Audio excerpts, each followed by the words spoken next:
The piercing wail of sirens shattered the peaceful Sacramento dawn. Through the crumpled metal of my car, I could hear the paramedics' urgent voices. No pulse. Starting compressions. The irony wasn't lost on me. After 15 years of saving lives in the ER, I was now the one fighting for survival. As my consciousness began to fade, I remembered it was day 7 of my water-only fast. Time of death, 5:47 a.m., a distant voice announced. But what happened in the next 17 minutes would forever change our understanding of the connection between physical sacrifice and spiritual power. My name is Nicole Hudson, and until 6 months ago, I was the head trauma nurse at Sacramento Memorial Hospital. The same hospital where I now lay fighting for my life. The morning of September 12, 2023, started like any other day of my spiritual journey, in prayer and contemplation.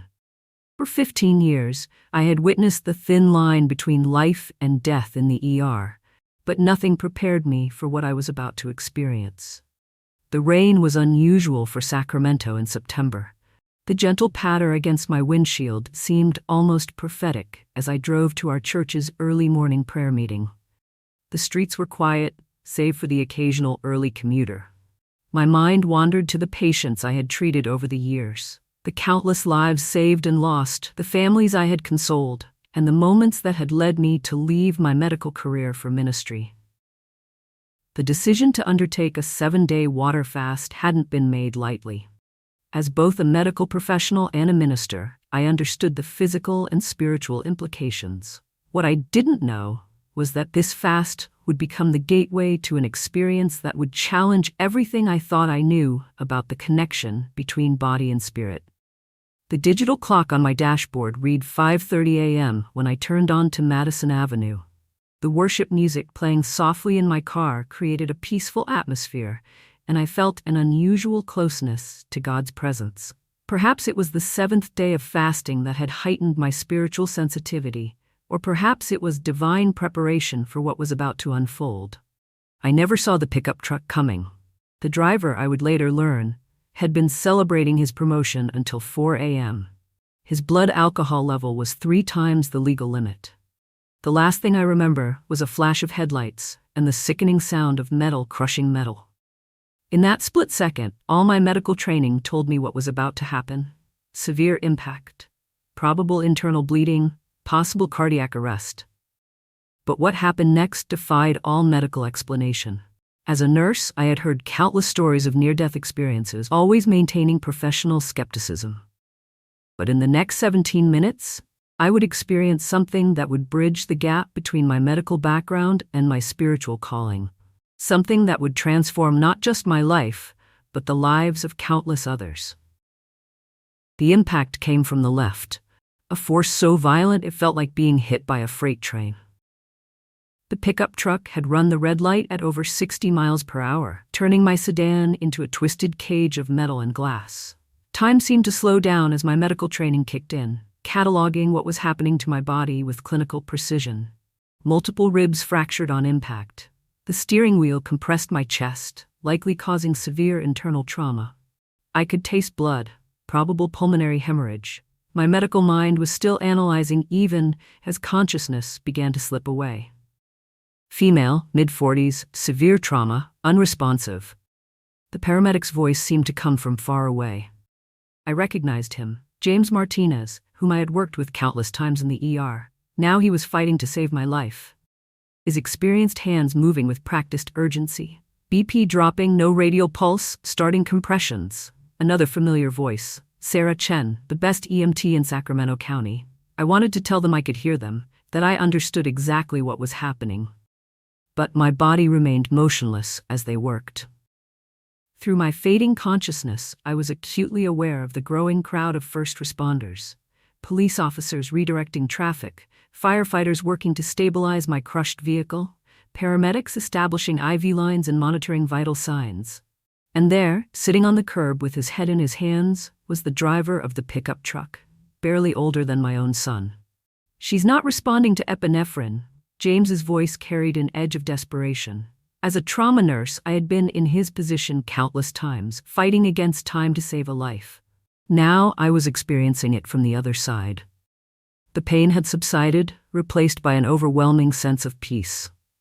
My last conscious thought was of my children, Michael and Emma, still asleep at home, unaware that their mother was slipping away on a rain-soaked street just 5 miles from our house. Time of death, 5:47 a.m.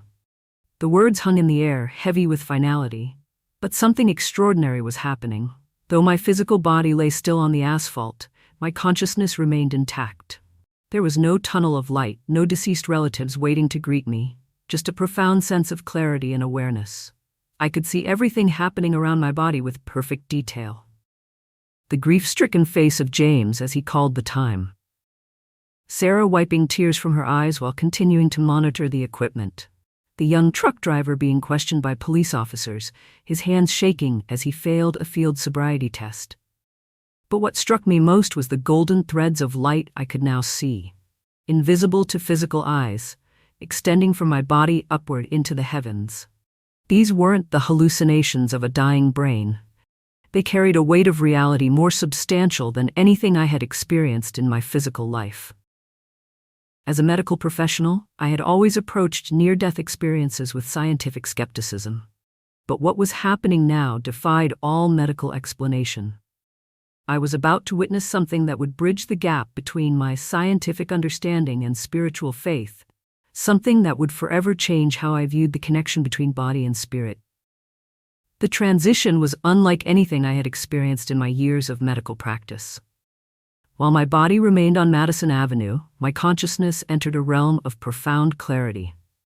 The first thing I noticed was the quality of light, not harsh or blinding, but warm and encompassing, like the first rays of dawn, but 1,000 times more pure.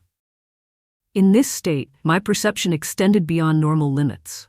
I could sense the prayers being offered by my fellow church members, gathering for the morning service, unaware of what had transpired.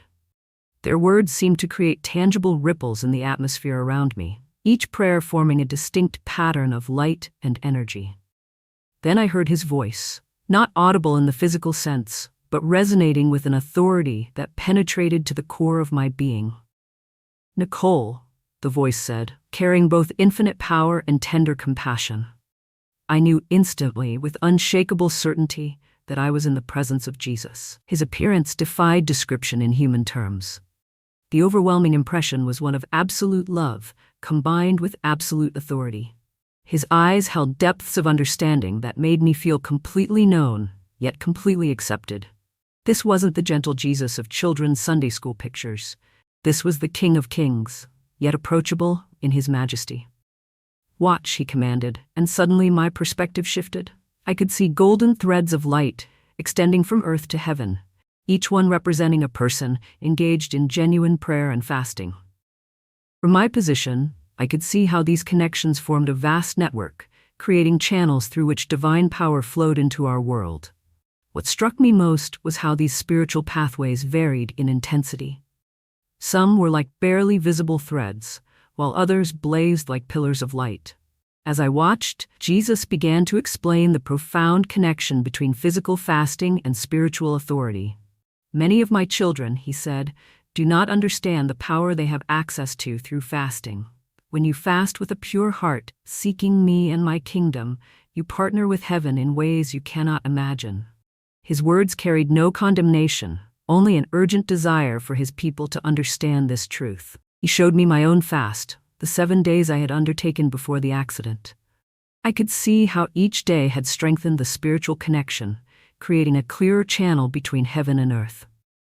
What had seemed like simple physical hunger was actually forging a pathway for divine power. The revelation continued as Jesus showed me what looked like a vast spiritual landscape. In this realm, I could see how genuine fasting created openings in what appeared to be a dark, heavy spiritual blanket covering the earth. Through these openings, heaven's light and power could pour through more freely. But there was more to come. Jesus turned to me with an expression of such love and urgency that it moved me to my core. "I have brought you here," he said, "to show you what your eyes have not seen and your ears have not heard. There are truths about fasting that my church must understand for the times ahead." As he spoke these words, I sensed that what I was about to learn wasn't just for my benefit, but for countless others who would need this understanding in the days to come. The air seemed to thicken with anticipation as Jesus prepared to reveal deeper truths about the relationship between physical sacrifice and spiritual authority. Jesus began to reveal profound truths about fasting that went far beyond my previous understanding as both a medical professional and minister. His teachings unfolded with crystal clarity, each revelation building upon the last with divine precision. First, understand that fasting is not merely about abstaining from food, he explained. It's about creating a sacred space in your spirit where heaven's authority can flow more freely. He showed me how genuine fasting affects the spiritual atmosphere around a person. When someone enters into a fast with pure motives, it creates an opening through which divine power can operate with greater intensity. I witnessed how, throughout history, fasting had played a crucial role in moments of spiritual breakthrough. He showed me Moses during his 40 days on Mount Sinai, not as a distant historical figure, but as a real person whose fasting had created a spiritual environment where God's presence could manifest in unprecedented ways. I saw Daniel, whose periods of fasting had shifted spiritual atmospheres over entire regions. But daughter, Jesus continued, his voice carrying both authority and tenderness, not all fasting carries the same weight in the spiritual realm. He showed me different types of fasting and their effects. Fasting done for show or religious obligation had minimal spiritual impact. However, fasting undertaken with humility, genuine repentance, and a pure desire to draw closer to God created powerful spiritual dynamics. The revelation deepened as he showed me how corporate fasting, when groups of believers fast together, generates what appeared like spiritual storms of power. These combined fasts created a momentum that could shift atmospheres over cities and nations. I saw how in times of crisis throughout history, corporate fasting had often preceded major spiritual breakthroughs. Jesus then revealed something that particularly captured my attention as a former healthcare worker. He showed how fasting affects our spiritual sensitivity. When we fast, our spiritual senses undergo what I can only describe as an enhancement. Extended periods of fasting create new pathways of spiritual perception, allowing believers to operate in greater levels of discernment and authority even after the fast concludes. Many of my children, he explained, see fasting as a way to convince me to act, but fasting is not about persuading me. It's about positioning yourself to partner with what I'm already wanting to do. When you fast, you align your spiritual frequency with heaven's frequency. The teaching continued as he showed me how fasting relates to spiritual warfare. Believers who were fasting appeared to be clothed in additional spiritual armor. Their prayers during fasting were like precise spiritual weapons, striking their targets with increased accuracy and power. However, this came with a warning. I saw how the enemy specifically targets people during fasting because he knows its power. Protection during fasting is crucial, Jesus emphasized. Stay under the cover of my blood and my word. Don't fast in your own strength or understanding. He showed me how fasting creates what looked like spiritual reservoirs, storehouses of spiritual provision that could be drawn upon in times of future need. Perhaps most movingly, Jesus showed me how fasting affects worship. During times of fasting, worship carried a special fragrance in heaven. The combination of physical sacrifice and spiritual praise created a unique harmony that deeply moved the heart of God. When my children worship while fasting, Jesus explained, it creates a special unity with heaven's worship. As this portion of the revelation concluded, Jesus looked at me with an expression of urgent love. The times ahead, he said, will require my people to operate in levels of spiritual authority they've never known before. What I'm showing you about fasting isn't optional, it's essential preparation for what's coming. Jesus' countenance grew more serious as he began to reveal deeper truths about spiritual authority through fasting. What you're about to see, he said, will show you why fasting is crucial for the battles ahead. He showed me how each day of sincere fasting increased a believer's spiritual authority in prayer and warfare. It wasn't a matter of earning power, but rather of positioning oneself to carry greater responsibility in God's kingdom. Like a soldier being promoted through faithful service, I watched as individuals who maintained consistent fasting practices grew in their spiritual influence. Authority in my kingdom, Jesus explained, is not about dominance, but about service and sacrifice. He showed me how true spiritual authority operates. When someone had been faithful in fasting, their prayers carried greater weight in the spiritual realm. Their words, spoken in alignment with God's will, had a tangible impact on spiritual atmospheres. The revelation became intensely practical, as Jesus showed me specific situations where fasting-empowered prayer had made a crucial difference. I saw families being restored, addictions breaking, and seemingly impossible situations turning around. Yet what struck me most was how many of these victories had been won through hidden acts of fasting and prayer, unknown to anyone but God. Watch carefully, Jesus instructed, as he revealed how spiritual warfare operates during times of fasting. I saw how the enemy specifically targets those who are fasting, knowing the potential impact of their prayers. This is why many give up, he explained. They face increased opposition, but don't understand it's because their fasting is effective. Jesus then showed me something that deeply moved me: how corporate fasting creates a shield of protection over communities. When groups of believers fasted together, it established what looked like a spiritual canopy over their area. Under this covering, I saw breakthroughs happening more frequently and with greater impact. But remember, Jesus cautioned, this authority comes with responsibility. He showed me how some had misused fasting, turning it into a source of spiritual pride or attempting to manipulate God. These distortions not only nullified the spiritual benefits, but actually created openings for the enemy to work. The teaching concluded with a profound truth about spiritual authority. True authority in my kingdom, Jesus said, flows from intimacy with me. Fasting creates space for this intimacy to deepen. As you draw closer to my heart, you naturally begin to carry more of my authority. The transition back to my physical body was abrupt and intense. The first thing I heard was James Martinez's voice, filled with disbelief. "We have a pulse." "I don't believe it. We have a pulse." The emergency room at Sacramento Memorial Hospital erupted into controlled chaos as my former colleagues sprang into action. Dr. Richardson, the chief of emergency medicine, took charge of my case personally. "Someone get me her charts. When did we lose vital signs? How long was she down?" 17 minutes and 23 seconds. Sarah Chen reported, her voice steady but strained. "We performed continuous CPR throughout, but there was no response until now." The medical team worked with precision, their years of training evident in every move. But I could see the confusion in their eyes. They knew the odds of survival after such a prolonged cardiac arrest, let alone the probability of avoiding neurological damage. As consciousness fully returned, I became aware of the tubes, monitors, and medical equipment surrounding me. The familiar beeping of cardiac monitors filled the room. Dr. Richardson stood over me, his experienced eyes scanning every vital sign with intense scrutiny. "Nicole, if you can hear me, squeeze my hand," he instructed. I responded immediately, my grip firm and purposeful. The room fell silent. After 17 minutes without oxygen, this level of responsiveness defied medical explanation. The next 24 hours were filled with tests, scans, and examinations. Each result seemed to puzzle the medical team more than the last. No sign of brain damage, no indication of organ failure. Even the internal injuries from the crash were less severe than initially feared.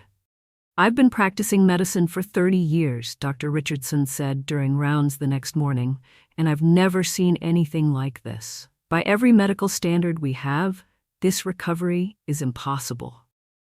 What they didn't know, what I couldn't fully explain yet, was that this miracle was just the beginning. The message I had received during those 17 minutes would change not just my life, but the lives of countless others. 3 months after my miraculous recovery, I found myself in another pivotal moment that would deepen my understanding of what I had learned. It was a quiet evening in December, during my regular prayer time in my bedroom, when an unexpected event occurred. I had just completed another period of fasting, this time with a deeper understanding of its spiritual significance. The medical staff had strongly advised against fasting so soon after my trauma, but I felt an undeniable certainty about this decision. My vital signs had been consistently strong, and my recovery had progressed well beyond expectations. That evening, while in deep prayer, I experienced what the doctors would later term an unexplained cardiac event. The symptoms were different from my previous experience. No external trauma, no accident, just a sudden stillness that descended as my heart briefly ceased its rhythm. Dr. Richardson, who had been monitoring my recovery closely, would later document that my heart had stopped for exactly 4 minutes and 12 seconds. But unlike the chaos of the accident scene, this time I was alone in the quiet of my room, in perfect peace. The transition was immediate and familiar. Once again, I found myself in that realm of extraordinary clarity, but this time, the experience carried a different purpose. Jesus was there, his presence both comforting and compelling, but his demeanor suggested urgency rather than instruction. "Nicole," he said, "I've brought you back to show you the fruit of what you've learned." What followed was a panoramic view of how the truths about fasting were already beginning to transform lives.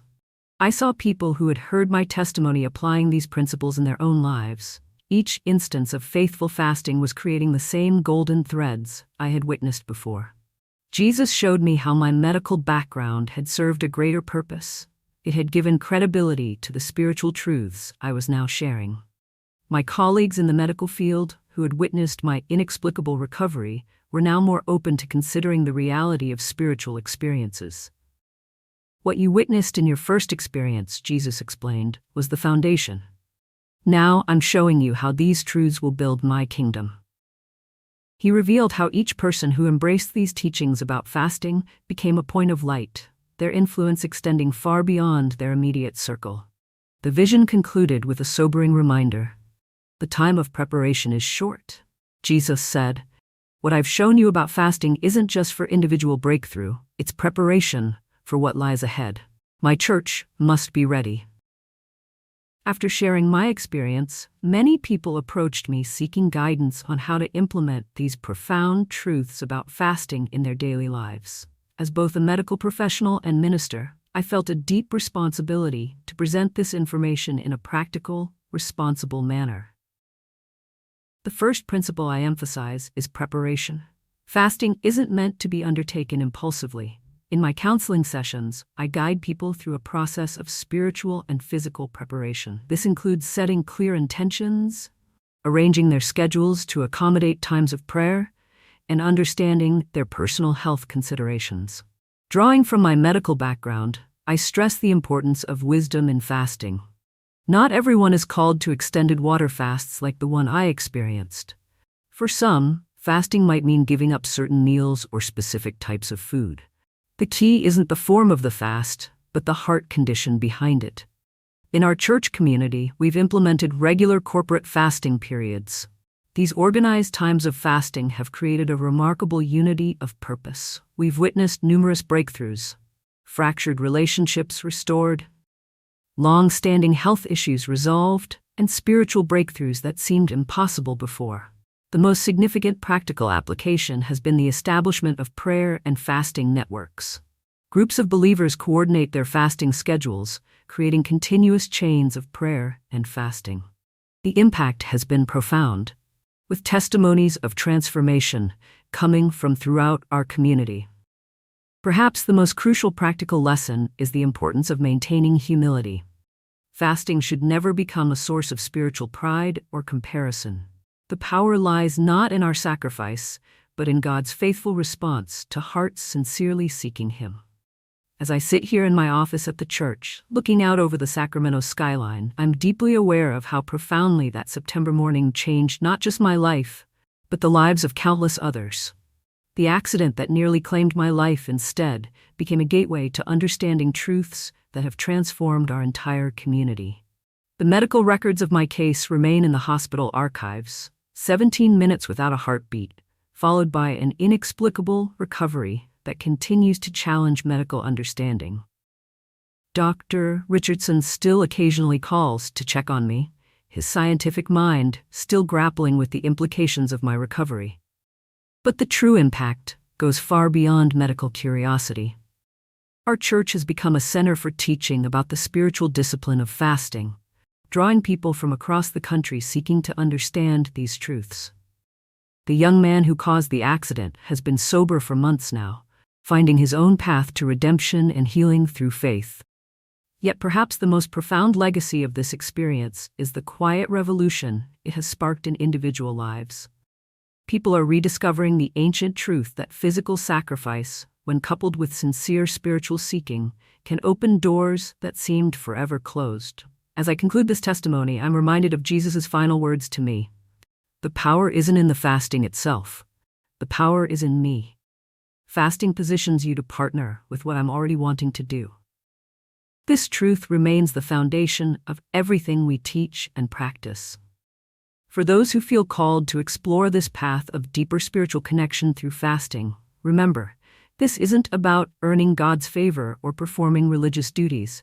It's about creating space in our lives for divine partnership, about positioning ourselves to participate in heaven's purposes on earth. The experience I've shared isn't just my story. It's an invitation to all who seek deeper spiritual reality in their lives. The same power, the same presence, the same partnership with heaven is available to anyone who approaches fasting with sincere heart and pure motives. This concludes my complete testimony. Let it serve not as the end of a story, but as the beginning of your own journey of discovery. In today's fast-paced world, where bills pile up, health concerns linger, and family responsibilities weigh heavily on our shoulders, it's easy to feel disconnect from what truly matters. As someone who spent 15 years in emergency medicine, I witnessed countless Americans like you, hardworking professionals, dedicated parents, and committed community members, struggling to find meaning beyond the daily grind. My near-death experience revealed a profound truth. Our greatest power lies not in our professional achievements or material success, but in our ability to connect with something greater than ourselves. Through fasting, I discovered a pathway to spiritual authority that transformed not just my life, but the lives of those around me.